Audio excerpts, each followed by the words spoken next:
xukuumadda Soomaaliland ayaa go'aamo ka soo saartay oo ka gaadhay kaniisad la sheegay in dib looga furayo magaalada Hargeysa muddo 30 sanadood kadib. Arrintaas oo ahayd hadal haynta ugu badan ee shacabka Soomaaliland ay maalmihii u dambeysay isla dhexmarayeen. Xasan Maaldidar ayaa warbixinta warkaasi ku saabsan magaalada Hargeysa nooga soo diray. wasiirka diinta iyo awqaafta Soomaaliland Sheekh Khaliil Cabdilaahi Axmed oo ka qayb galay munaasabad habeenkii xalay ahaa ka dhacday masaajidka Nuur al-Huda ee magaalada Hargeysa halkaasi oo lagu soo gabagabeeyay kutub ku soo gudbin jiray Sheekh Maxamed Sheekh Cumar Dirir isla markaasina ay ka faa'iideysan jireen dad badani ayaa waxa halkaasi wasiirka ka codsaday in arrinta kiniisadda la sheegay in dib loo furayo uu ka jaahil saaro bulshada weydiiyay Sheekh Xasan Cabdisalaan oo kamid ah culimada magaalada Hargeysa ilaa xalay magaalada guux baa ku jira Hargeysa guux baa ku jira dadku dhagtay taagayaan waxa aad dhagta looga taagaya laga dhawaaqaya iclaamka warka soo galay kaniisad baa Hargeysa laga furay arrintaas runtii ma arrin ku aamusi karayno awalkan fadhina ama aan dhaafi karno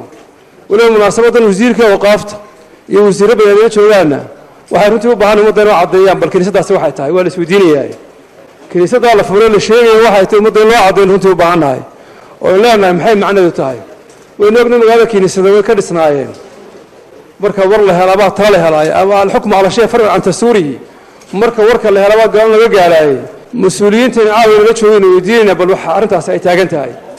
waxa runtii kaga soo hordhacaya Allah haddii sida wax loo sheegay wuxuu jiraan ودود وقلاتي إن وحويان كنيسة اللي قلت كذا الجيسة اللي قفروا وكسعته واحد وقاتن عاور أنت تين وين دمسين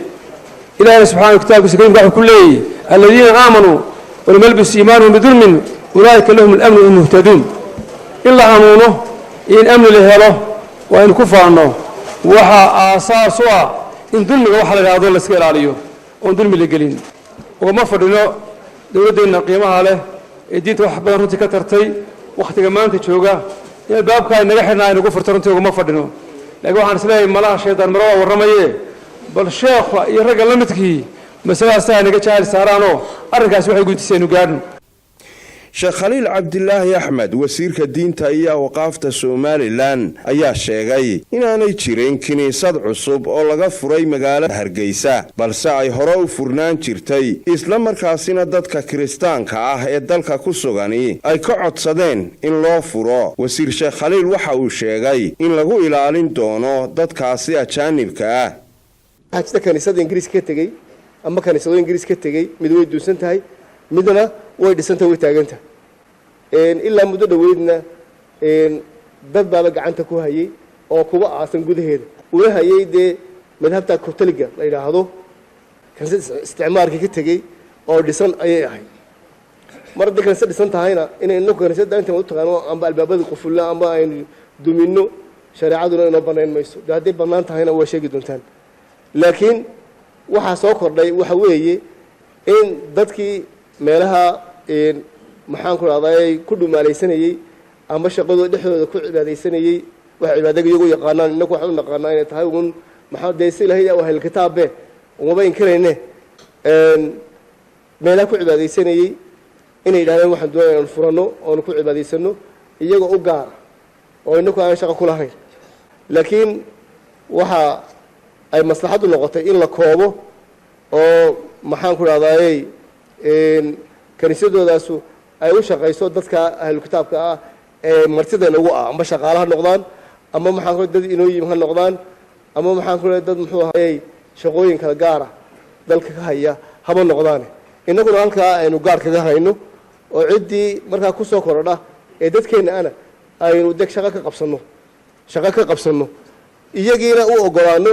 maadaama ay ahlu kitaab yihiin maadaama aan sharciga ogolayn in laga joojiyo cibaadadooda هذا عقد مقطع الكتابكو يقول ما أنت النور هرلو توجبين لنا أحكام جارة إلي وعبادة كم هاي سنة هذه عبادة استعنا وحويا جددا إنه اعتراف سنة هنا أهل الكتاب يهين دمر كل يلوب بنايهين حولا وحي قلا يلوب بنايهين أحكام بدن بلغ هذا أنت نسوي شيء استمرها إن كنيسة إنه بسنة بتاعت النور تمشرتو كنيسة لكيسة فرنايد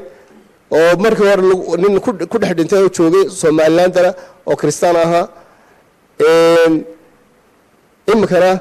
iyaga dadkii dhistay u baahan yihiin inay dadkooda ay ugu qabtaan maraasimta ama maxaan ku raadayay